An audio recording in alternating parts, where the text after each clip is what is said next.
کربلا کے بعد کے حالات کیا ہیں؟ کربلا کی جنگ ختم ہوتی ہے حضرت امام حسین کی شہادت پر۔ جب آپ کا سر مبارک الگ کر دیا گیا تو یہ جنگ ختم ہو گئی۔ جشن منایا یزیدیوں نے، تقریباً 22,000 کا جو لشکر تھا اس میں کئی مرے بھی تھے، لیکن جلد بازی میں سارے جتنے بھی شہداء تھے سب کو ادھر ادھر بکھیر دیا گیا، لیکن چند سروں کو انہوں نے جمع کیا، خاص طور پر مولا امام حسین رضی اللہ تعالیٰ عنہ کا سر، کیونکہ دلیل کے طور پر انہیں یہ لے کر کے جانا تھا یزید کے دربار میں کہ دکھایا جائے کہ ہماری جنگ بھی ہوئی اور ہم نے کاٹ بھی دیا ہے، ختم کر دیا ہے۔ کبھی کبھار انسان حیوانیت کا شکار ہو جاتا ہے اور اتنا گرتا ہے کہ جانور بھی ایسا نہیں کرتے۔ اسی لیے امام غزالی کی وہ بات یاد رکھو کہ انسان کی 3 قسمیں ہیں، کبھی افضل ہو جائے تو فرشتوں سے بھی افضل بنتا ہے، اور کبھی نیچے گر جائے تو یہ جانوروں سے زیادہ ذلیل ہو جاتا ہے۔ جانور اپنی برادریوں میں سے کسی کا ایسا بہشکار یا ایسا قتل نہیں کرتے جیسا انسان انسانیت کا کرتا ہے، انسانوں کے ساتھ کرتا ہے۔ تو بہرحال جس نبی کا کلمہ پڑھتی تھی یہ جماعت، اس نبی کے اس نواسے کو جس کو رسول اللہ بے حد محبت کرتے تھے اور جس کے متعلق یہ فرمایا تھا کہ یہ جنتی جوانوں کا سردار ہے، اس کو کاٹ کر کے لے جا رہے ہیں، سر بھی لے کر کے جا رہے ہیں ساتھ میں۔ اور جب کربلا سے نکل کر کے یہ سب سے پہلے آئے تھے کوفہ کی سرزمین، یہیں تو امام حسین کو بلایا گیا تھا کہ آپ آ جائیے، یہاں سے آپ کو امیر المومنین منتخب کیا جائے گا۔ اسی کوفہ میں امام حسین کا سر لایا گیا تھا۔ کوفہ والوں پر اہل بیت اطہار کی طرف سے ایک غضب بھی ہے، اور آج دنیا میں دھوکے کے نام سے اگر کوئی چیز جانی جاتی ہے تو کوفہ، کسی کو اگر کہہ دیا جائے کہ کوفی ہے تو ایک محاورہ ہے، مثل بن گئی ہے کہ دھوکہ دینے والے کو کہتے ہیں، کیونکہ وہ دھوکے میں مشہور ہو گئے ہیں، بہت مشہور ہو گئے۔ تو کوفہ میں جب سر لایا گیا تو لوگوں کا ایک تانتا بند گیا دیکھنے کے لیے، اور عبید اللہ بن زیاد جو وہاں کا گورنر تھا اس کے پاس سر رکھا گیا تو اس نے اس کی بے حرمتی بھی کی، کہا حسین اگر تم یہاں نہ آتے تو تمہارے ساتھ یہ نہ ہوتا۔ اس وقت مسجد میں ایک بوڑھے صحابی بیٹھے ہوئے تھے۔ عبید اللہ بن زیاد امام حسین کو کیا کہہ رہا تھا کہ ختم ہو گیا جھوٹا شخص بھی اور جھوٹے کا بیٹا بھی، نعوذ باللہ۔ یہ سیدنا مولا علی کو بھی گالی تھی اور امام حسین کو بھی گالی تھی۔ صحابی رسول کو برداشت نہ ہوا، 80 سال کی عمر کے تھے، مسجد میں کھڑے ہو گئے، کہا وہ ابن مرجانہ، اس کی ماں کا نام مرجانہ تھا، اس کے باپ سے لوگ جب کسی کو عربی میں گالی دی جاتی تھی تو ماں کا نام لے کر کے کہتے کہ باپ کا پتہ ہی نہیں۔ وہ ابن مرجانہ کہ تو جس کے بارے میں کہہ رہا ہے وہ اس روئے زمین میں سب سے اعلیٰ، اس کا باپ سب سے اعلیٰ اور اس کا نانا سب سے اعلیٰ ہے، جس حسین کے بارے میں تو کہہ رہا ہے۔ اور میں گواہی دیتا ہوں اے کوفہ والو، یہ عبید اللہ بن زیاد کذاب ہے، دجال ہے، اور دجال کا بیٹا ہے، کذاب ابن کذاب ہے۔ انہوں نے اپنا حق ادا کیا، بھری محفل میں بھی حق بات کھڑے ہو کر کہہ دینا۔ عبید اللہ بن زیاد نے اس بوڑھے صحابی کو اسی مجلس میں قتل کروا دیا، 80 سال کی عمر کے تھے۔ دیکھیں ہر زمانے میں حق بات کو ایکسیپٹ کرنے والے اور بڑھ چڑھ کر اعلان کرنے والے موجود رہیں گے، بزدل چاہے جتنے بھی بن جائیں، لیکن کوئی نہ کوئی مجلس میں رہے گا، کیونکہ اللہ کا دین ہے اور صبح قیامت تک اللہ حق بولنے والوں کو زندہ رکھے گا۔ پھر اس کے بعد یہ سر امام حسین کا دمشق لایا گیا جو ملک شام کی راجدھانی ہے۔ دمشق میں یزید کا تخت خلافت تھا، وہاں پہلے ہی سے لوگوں میں اعلان ہو گیا تھا کہ کربلا میں جو جنگ ہوئی اس میں لٹا ہوا قافلہ آ رہا ہے، امام حسین کو، ان کے سر کو اور ان کے خاندان کی بیویوں کو اور ان کے بیٹوں کو قیدی بنا کر لایا جا رہا ہے۔ امام زین العابدین امام حسین کے بیٹے جو بیمار تھے کربلا میں، وہ جنگ میں میدان میں نہیں اترے، بیماری کی عالم میں ویسی رہے، اور وہ بھی چل کر کے دمشق پہنچے۔ وہاں پر بتایا گیا ہے دمشق شہر میں تاشے بج رہے تھے، ڈھول بج رہے تھے، باجے بج رہے تھے، امام حسین کا سر آ رہا ہے تو ایک جلوس کی شکل تھی، لوگ اپنی اپنی برآمدوں میں آ کر چھتوں پر کھڑے ہو کر دیکھ رہے تھے کہ یہ جلوس آ رہا ہے۔ اس عجیب حال ہے کہ شاعر نے بہت اچھے انداز میں کہا ہے کہ عجیب امت ہے، قتل کیا شبیر کا وہ بھی نعرے تکبیر کے ساتھ، یعنی ایک طرف اللہ اکبر کہنے والے ہی ہیں اور اسی رب ذوالجلال کے سب سے پیارے محبوب صلی اللہ علیہ وسلم کے نواسے کا قتل کر رہی ہے امت، اور پھر اس کے بعد اس کو گھما بھی رہی ہے۔ جب لایا گیا دمشق تو یہ حالات تھے کہ باجے بج رہے ہیں، ڈھول بج رہے ہیں، تاشے بج رہے ہیں، اور یزید کے دربار میں یہ لٹا ہوا قافلہ جب پہنچا تو یزید نے مگرمچھ کے آنسو بہائے اور کہا حسین اگر تم بغاوت نہ کرتے تو یہ حالات نہ ہوتے، اور اگر میرے سامنے آ جاتے تو میں قتل کا حکم نہیں دیتا۔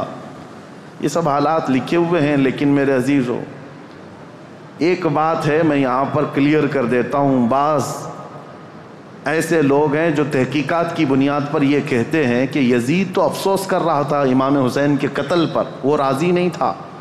ہم کہتے ہیں یہ قتل ہو جانے کے بعد آنسو بہانا اور راضی نہ ہونے کا ڈھونگ کرنا یہ بات الگ ہے۔ اگر یزید حقیقت میں راضی نہیں تھا تو امام حسین کے قتل کے سلسلے میں جتنے کوفہ میں گئے تھے ان کو پکڑ کر سزا بھی تو دے سکتا تھا، لیکن سزا کسی کو نہیں دی گئی۔ اس کا کیا مطلب ہے؟ ایک طرف تم رو کر کے لوگوں کو بتا رہے ہو کہ میں اس سے راضی نہیں تھا، اگر تم راضی نہیں تھے تو عبید اللہ بن زیاد، عمر بن سعد، شمر، خولی، یہ جن لوگوں نے مولا حسین کے ساتھ ظلم کیا اور ان کے بچوں کو مارا ہے، یزید بھرے دربار میں بلا کر کہتا کہ انہوں نے میری رضا کے خلاف کام کیا ہے، رسول اللہ کے بیٹے کا قتل کیا، لہٰذا ان کا قتل ہوگا، کہیں تاریخ میں نہیں ملتا ہے۔ تو لہٰذا یہ ڈھونگ رچانا یہ ایسا ہی ہے میرے عزیزو کہ صرف اتنا بیان دے دینا کہ ہمیں کھیت ہے، ہمیں افسوس ہے، یہ تو پولیٹیشین جیسے آج بھی کرتے ہیں، سیاسی لوگ، قتل ہو جائے پورا کا پورا گاؤں جل جائے اور اس کے بعد تم ایک سٹیٹمنٹ دے دو کہ ہمیں کھیت ہے، ہمیں افسوس ہے اس بات کا، تو کیا اتنا کہہ دینے سے ساری چیزیں ختم ہو جائیں گی؟ اسی لیے میں نے تقریر کی شروع میں ہی کہا لمحے نے خطا کی صدیوں نے سزا پائی۔ کبھی ایک لمحہ خطا ہو جاتی ہے اور اس کی سزا قیامت تک قائم رہتی ہے۔ یہی یزید نے کیا، 3 سالہ دور تھا اس کا، صرف تاریخ میں موجود ہے، اس کی حکومت صرف 3 سال چلی، لیکن ان 3 سالوں کے اندر جو اس نے ہولناک یہ حادثہ کیا ہے تو اس کی مذمت اور اس کی وجہ سے اس پر لعنت یہ صدیوں تک جاری رہے گی۔ امام حسین کا سر مبارک جب آیا وہاں پر تو عجیب حالات تھے، کچھ صحابہ بھی وہاں موجود تھے، انہوں نے یہ روایت بھی بیان کی ہے۔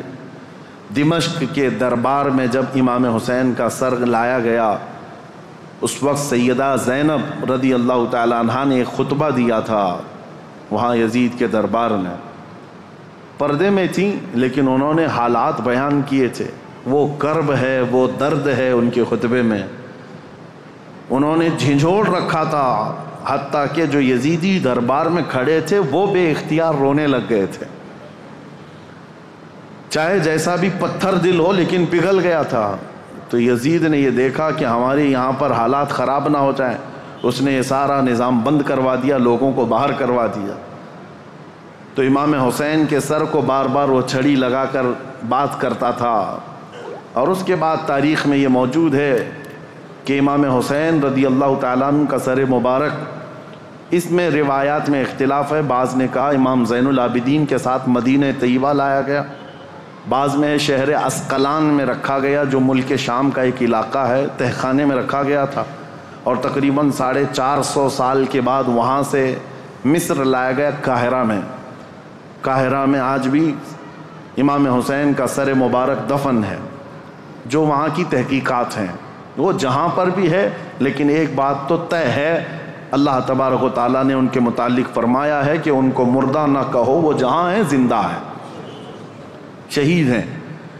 اب جب مدینہ یہ قافلہ آیا تو بڑا غمگین ماحول تھا پورے مدینہ کا، مدینہ والوں کو پہلے سے خبر تھی۔ حضرت ام سلمہ رضی اللہ تعالیٰ عنہ میرے آقا صلی اللہ علیہ وسلم کی ایک زوجہ ہیں، حضور کی بیوی. ایک مرتبہ حضور اکرم صلی اللہ تعالیٰ علیہ وسلم بیٹھے ہوئے تھے، اچانک آپ کی آنکھوں میں آنسو آئے. حضرت ام سلمہ نے پوچھا یا رسول اللہ صلی اللہ علیہ وسلم یہ آنسو کس بات کے؟ کہا کہ مجھے جبرائیل نے آ کر یہ خبر دی ہے کہ میرے اس لخت جگر فاطمہ کے بیٹے کو میری امت شہید کر دے گی، مار ڈالے گی. مجھے اس بات کا قلق ہے، دکھ ہے.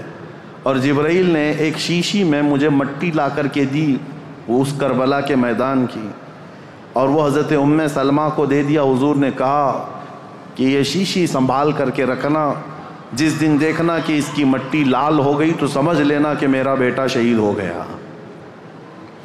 تو حضرت ام سلمہ رضی اللہ تعالیٰ عنہ اس وقت موجود تھیں، باحیات تھیں، رسول اللہ صلی اللہ علیہ وسلم کی زوجہ.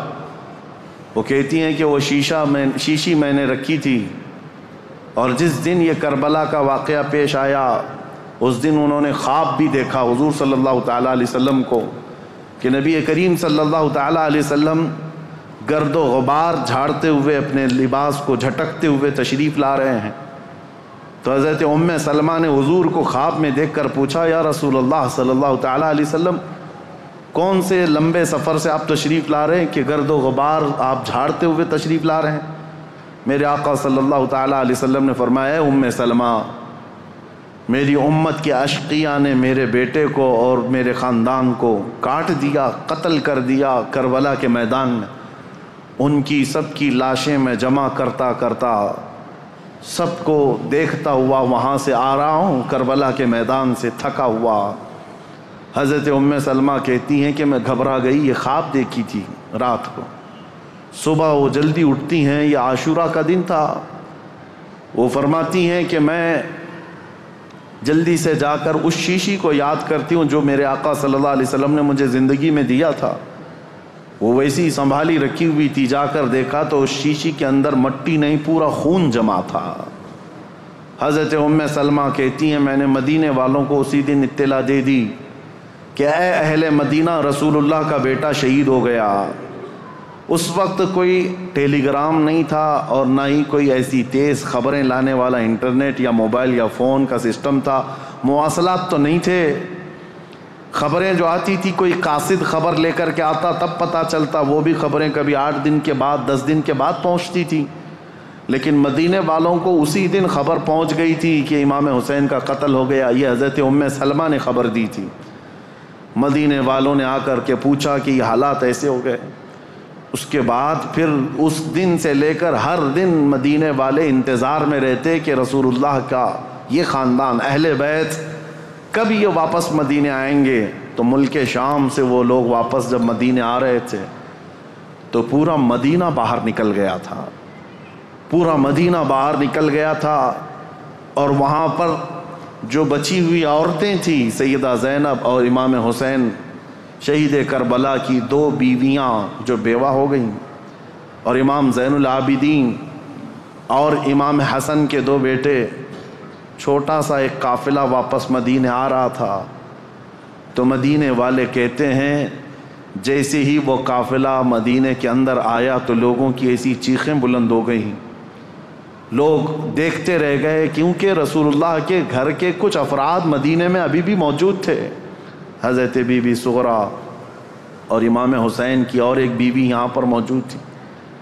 سب انتظار کرتے رہ گئے. اور جیسے ہی یہ لٹا ہوا قافلہ آیا تو مدینے والے کہتے ہیں ایک وہ دن تھا جب رسول پاک صلی اللہ تعالیٰ علیہ وسلم کی وفات ہوئی، اس دن مدینہ سب سے زیادہ رویا تھا. اور دوسرا یہ دن تھا جب امام حسین کا قافلہ، لٹا ہوا قافلہ مدینے میں داخل ہوا تھا تو مدینہ سب سے زیادہ رویا تھا. امام زین العابدین بیمار سجاد جیسے ہی مدینے میں داخل ہوئے سیدھے روضہ رسول پر حاضر ہوئے. اپنے اس قافلے کو لے کر روضہ رسول پر حاضر ہوئے. لوگ دھاڑے مار مار کر روتے تھے. امام زین العابدین کربلا کی پوری داستان رسول اللہ کو سنا رہے تھے کھڑے ہو کر. کہہ رہے تھے یا اللہ کے رسول، نبی محترم، نبی محتشم، آپ کے اس لاڈلے نواسے کو جو آپ کے کندھوں پر بیٹھ کر سواری کرتا تھا، آپ کا وہ لاڈلا نواسا جو آپ سجدے میں جائیں تو پیٹھ پر سوار ہو جاتا تھا، اس لاڈلے نواسے کو اشقیاء کی جماعت نے بغیر پانی دیے، بغیر کھانا دیے ذبح کر دیا۔ اے اللہ کے رسول، ہم نے اپنی آنکھوں سے دیکھا ہے آپ کے اہل بیت اطہار میں سے 6 ماہ کے علی اصغر کو بھی انہوں نے تیروں سے چھلنی کر دیا۔ آپ کے گھر کے ہر جوان بچے کو گھوڑوں پر سے دوڑا کر کے ان کی لاشوں کی بے حرمتی کر دی۔ جب امام زین العابدین رو رو کر کے یہ بیان کرتے تو مدینہ، جتنے لوگ تھے مدینے کے وہاں موجود، سب چیخیں بلند ہو گئی۔ کئی لوگ تو وہاں غش کھا کر گر گئے تھے اس غم کی داستان پر۔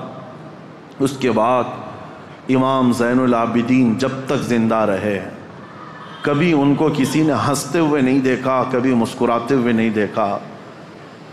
بعض روایتیں بتاتی ہیں کہ امام زین العابدین رضی اللہ تعالیٰ عنہ کو لوگ ہنسانے کی کوشش کرتے ہیں، کہتے کہ وہ حالات ہو گئے ختم، اب تو آپ معمول کے حالات پر آ جائیں۔ آپ یہی فرماتے کہ جس کے سامنے اس کے گھر کے سارے افراد کو 3 دن کی پیاس اور بھوک کے بعد ٹکڑے ٹکڑے کر دیے گئے ہوں، اور تم اس شخص سے ہنسنے کی امید رکھتے ہو، اس سے مسکرانے کی امید رکھتے ہو۔ امام زین العابدین کو کبھی کسی نے مسکراتے نہیں دیکھا۔ کبھی وہ کسی قصاب کی دکان کے پاس سے گزرتے تو روتے کھڑے ہو جاتے ہیں۔ قصاب دکانوں پر جیسی امام زین العابدین آتے گوشت پر چادر اڑا دیتے تھے، اور لوگ یہ کہتے کہ وہ کچا گوشت دیکھتے ہیں تو رو پڑتے ہیں کہ میرے گھر کے خاندان کے سارے افراد کا گوشت اسی طرح سے بکھرا ہوا تھا۔ وہ کسی ذبح کرتے ہوئے جانور کو دیکھتے تو رو پڑتے تھے، ان کی آنکھوں سے آنسو نکل آتے، اور یہی کہتے کہ لوگ تو جانوروں کو پانی پلا کر ذبح کرتے ہیں، میرے باپ کو لوگوں نے 3 دن کی پیاس کے بعد ذبح کیا تھا۔ تو ان کے غم کے برابر تو میں سمجھتا ہوں دنیا کا غم ہی نہیں ہے امام زین العابدین کا۔ لیکن میرے عزیزو، قرآن کی یہ آیت بالکل برحق ہے۔ میرا مولا فرماتا ہے وَمَا اللَّهُ بِغَافِلٍ عَمَّا يَعْمَلُ الظَّالِمُونَ، اللہ ظالموں کے کام سے غافل نہیں ہے، بے خبر نہیں ہے۔ ہر ظالم اپنے انجام کو پہنچے گا ضرور۔ حالات کروٹ لیتے ہیں۔ یزید کا دور حکومت ختم ہو گیا، اس کے بعد یزید کا بیٹا معاویہ تخت نشین ہوا۔ 6 مہینے صرف خلافت چلی، اس کے بعد یہ خاندان کی وراثت ہی ختم ہو گئی۔ معاویہ کے بعد، یعنی یزید کا بیٹا جو معاویہ تھا، اس کے بعد پھر اس خاندان میں خلافت ہی ختم ہو گئی۔ مروان کی حکومت چلی، مروان کے بیٹوں کی حکومت چلی، لیکن اس اثنا میں ایک شخص مختار ثقفی نام سے کوفہ کی سرزمین سے ابھرتا ہوا ایک نوجوان نکلا۔ وہ اہل بیت کا جانثار تھا، محب تھا، چاہنے والا تھا۔ وہ کوفہ کی ساری طاقت و قوت کو اس نے جمع کر لیا، اور اسی دن سے اس نے طے کیا کہ رسول اللہ کے خاندان کے ساتھ جو ہوا ہے میں اس کا بدلہ لے کر کے رہوں گا، میں کفارہ ادا کروں گا۔ تھا تو کوفہ کا رہنے والا، اور اس نے اپنی پوری مجتمع طاقت کو لے کر وہاں کی سارے لوگوں کو جمع کر لیا۔ اس کے بعد پھر ایک بعد دیگرے لوگوں کو ڈھونڈنا شروع کیا، اور جو تاریخ ہے میرے عزیزو، اس نے پیچھا کیا سب سے پہلے اس شمر کا جس نے امام حسین کی گردن الگ کی تھی۔ اور ایک لمبا واقعہ ہے، میں مختصراً یہ بتاتا ہوں۔ وہ شمر چھپتا چھپاتا کوفہ چھوڑ دیا، جا کر کے ایک کھیتی میں رہنے لگا، اور اس کے بعد پھر وہاں سے بھی چھپ کر کے کسی کسان کے ساتھ رہتا تھا۔ لیکن مختار ثقفی نے قسم کھا لی تھی کہ ہر اس شخص کو میں قتل کروں گا جو کوفہ سے نکل کر کربلا کے میدان میں امام حسین کے مقابل میں گیا تھا، اور جتنے گئے ہوئے تھے ان کو چن چن کر کے وہ قتل کرتا گیا، مارتا گیا۔ اور اس کے بعد پھر شمر مل گیا، اس کو اس نے اتنی بری طرح سے قتل کیا کہ اس کے ٹکڑے بکھیر دیے، اور اس کے بعد کتوں کے سامنے اس کے ٹکڑوں کو ڈال دیا جو امام حسین کا قاتل تھا۔ پھر خولی بن یزید تھا ایک شخص، اور ایک شخص تھا جو امام حسین کے جسم اقدس پر پیر رکھ کر کے ان کو گرایا تھا۔ وہ تو پہلے ہی مر گیا. تو مختار ثقفی نے کہا کسی بھی کوفی کو مرنے کا بھی حق نہیں ہے بغیر سزا لیے ہوئے. اس نے اس کی قبر کھدوا دی اور اس کے بعد اس کی لاش کو جلوا دیا. کہا یہ عبرت ہے لوگوں کے لیے. اور اس کے بعد عبید اللہ بن زیاد جو گورنر تھا، اس کی جنگ ہو گئی ابراہیم ایک اور گورنر بصرہ کے گورنر کے ساتھ، اور وہ حاوی ہو گیا. عبید اللہ بن زیاد کی فوج ماری گئی. پھر عبید اللہ بن زیاد گرفتار ہو کر کے آیا تو مختار ثقفی گیا اور کہا کہ یہ شخص میرے حوالے کرو. یہی ہے پورے کربلا کی داستان کا اصل مجرم. کوفہ کا گورنر بن کر کے آیا، امام مسلم کو قتل کیا، ہانی بن عروہ کو قتل کیا، اور اسی نے بھیجا تھا کربلا میں. پھر عبید اللہ بن زیاد کو اس نے گرفتار کر کے چوراہے پر کھڑا کیا، اور اس کے بعد اس کے ساتھ بھی وہی حشر ہوا میرے عزیزو جس کو بیان نہیں کیا جا سکتا. کہ وہ موت مانگتا تھا لیکن کوئی اس کو وہاں پر مکمل قتل کرنا بھی نہیں چاہتا تھا. اور مختار ثقفی اس کی انگلی کاٹتا اور اس کے بعد کہتا کہ درد کیسا لگتا ہے. کبھی اس کا کان کاٹتا اور کہتا درد کیسا لگتا ہے. تو نے رسول اللہ کے چھوٹے چھوٹے بچوں کو قتل کیا، آج تیری انگلی کٹنے پر تو گوارا نہیں کر پاتا، برداشت نہیں کر پاتا. اس حسین ابن علی نے کیسے گوارا کیا ہوگا جب 6 مہینے کے بچے کی گردن میں تم نے تیر ڈال دیا تھا.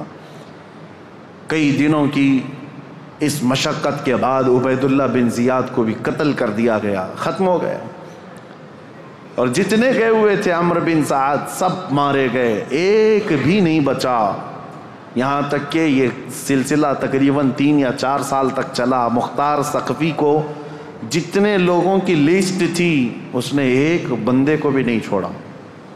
اسی لیے یہ تاریخ میں بات رقم ہے کہ کربلا کے میدان میں جتنے بھی مقابل میں آئے تھے عبید اللہ بن زیاد کی اگوائی میں آنے والی یہ پوری جماعت 22,000 کی، ان میں سے ایک شخص بھی نہیں بچا. اور تاریخ میں ساتھ یہ بھی لکھا گیا ہے ان میں سے کسی ایک کی نسل بھی نہیں چلی، کسی ایک کی نسل بھی نہیں چلی. اب یہاں دیکھیے تاریخ کا کیسا عجیب منظر ہے. 22,000 ختم ہو گئے 4 سال کے اندر اور نسل بھی نہیں چلی. اور امام حسین کے ٹکڑے کر دیے گئے لیکن نسل 14 صدیوں سے اب بھی چل رہی ہے، اب بھی چل رہی ہے. حسینی سادات ہر جگہ موجود ہیں میرے عزیزو. اسی لیے میرا رب تعالیٰ فرماتا ہے اللہ تعالیٰ ظالموں کے کام سے بے خبر نہیں ہے. اور جب اللہ انتقام لیتا ہے تو پھر تمہاری نسلیں بھی ختم ہو جاتی ہیں. اسی لیے ہمیشہ اس بات کا خیال رکھیں کہ ہم سے ہونے والی خطائیں غلطیاں اگر اس کا تعلق اللہ کی کسی محبوب بندے سے ہے تو پھر قیامت تک تم پر لعنت برسائی جائے گی. کبھی ہرگز ایسا کام ہونے نہ پائے کہ تم سے زیادتی ہو گئی ہو اور وہ بھی کسی اللہ والے کے ساتھ، ورنہ اللہ انتقام لے گا، اللہ انتقام لے گا. آپ یہ مت سمجھ کر کے چلیں کہ صرف ایک کربلا ہو گیا اور ایک یزید تھا ایک حسین تھے اور پھر معاملات نہیں. ہر دور میں یہ معاملات ہوتے ہیں. آج بھی آپ کو یہی نصیحت کر رہا ہوں کہ کبھی تمہاری طرف سے کسی ایسی شخصیت کو تکلیف نہ پہنچاؤ جو اللہ والا ہے، اللہ کا محبوب بندہ ہو، ورنہ ہوگا یہ کہ اس کا انتقام اللہ لے گا، اللہ کی طرف سے ہوگا. ایک مشہور بزرگ ہیں وہ حضرت شیبہ، مجذوب بزرگ تھے، بیٹھے رہتے تھے بازار میں، اور ایک بڑے سیٹھ آدمی نے اپنی بیوی کو شاپنگ کے لیے لایا اور اس کے بعد وہ اس کی عورت کو عمدہ لباس پہنا کر کے بازار میں چل رہا تھا. یہ جو حضرت شیبہ ہیں بزرگ ہیں، ان کا پیر کیچڑ میں ایسے گر گیا تو کیچڑ اچھل کر کے بیگم کی لباس پر کیچڑ آ گیا. تو سیٹھ کو بڑا غصہ آ گیا کہ میری بیگم کے نئے نئے کپڑے جو ہے نا کیچڑ میں خراب ہو گئے اور یہ بوڑھا شخص اس نے ایسا کیا. تو آیا زوردار 2 تماچے لگا دیا اس بزرگ کو، حضرت شیبہ کو. پاگل دیوانہ کہیں کا، نظر نہیں آتا، کیچڑ میں پیر ڈال دیا، میری بیگم کے مہنگے لباس کو تو نے گندا کر دیا. اس بزرگ نے کچھ نہیں کہا، بابا معاف کر دو، غلطی سے میرا قدم گر گیا۔ کہا کیسی غلطی؟ دامن پکڑ کر کے کھینچنے لگا۔ بیگم آئی اور کہا چھوڑ دو، یہ اللہ والے ہیں، ان کے بارے میں لوگ جانتے ہیں۔ کہا کہاں کا اللہ والا؟ کیسا اللہ والا؟ اس کو دکھاوا تھا، اس سیٹھ کو اپنی بیگم کے سامنے اپنی پہلوانی دکھانی تھی، مارا توڑا سب کیا، گھر گیا۔ اسی شام کو گھر کے اوپر سیڑھیوں سے اس کا پیر پھسلا، نیچے گرا اور ایسا گرا کہ سر کا